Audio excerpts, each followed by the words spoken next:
Everybody knows that the Indian economy is a dead economy. I'm glad that President Trump has stated a fact.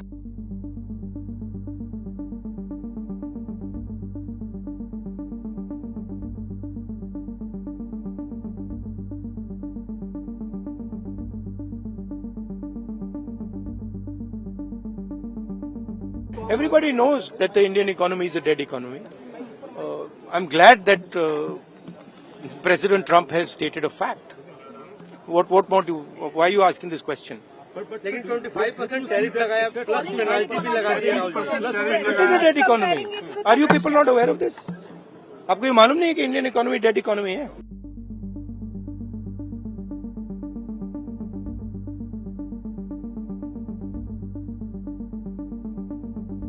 GDP for this financial year is estimated, this is all IMF forecast, may differ slightly from what MOSPI has told us. IMF predicts 7.3% for the year ending March 2026. We have 7.4 from MOSPI. And the fund forecasts 6.4% for the next 2 years, 26-27 and 27-28. You will hear our numbers later. But the important thing is whether it is for the current financial year or the future, our India's growth numbers stand out in comparison to any other part of the world. And that is why we call India a oasis of economic performance in the global scenario. And if you look at the last few years in comparison to pre-COVID average, real GDP growth pre-COVID was 6.4%, and in FY25 was 6.5%, and this year, as I said, MOSPI is predicting 7.4%. Private final consumption expenditure growth is 7% for this year, on top of 7.2 last year. And in real terms, gross fixed capital formation is going to be a lot better than FY25, and definitely much better than the banking and corporate balance sheet crisis-ridden 2012-2020 period, when it grew only 6.3% on average per annum. More importantly, we are achieving these high growth rates, consumption and investment spending, amidst very moderate inflation environment. This year, it is projected to be about 1.7% on average so far for the first 9 months of the year, largely due to a deflationary trend in food price index. However, it's important to note that core inflation is also well behaved. If you take out gold and silver, core inflation is 2.9, well below the 4% threshold with which the headline inflation is pursued by the central bank. So we basically have benign inflation trends, which we expect to see continue in the next financial year as well. The annual growth rate in the last 5 years has been 29%. There is ample resource availability in the system for economic activity and investment spending.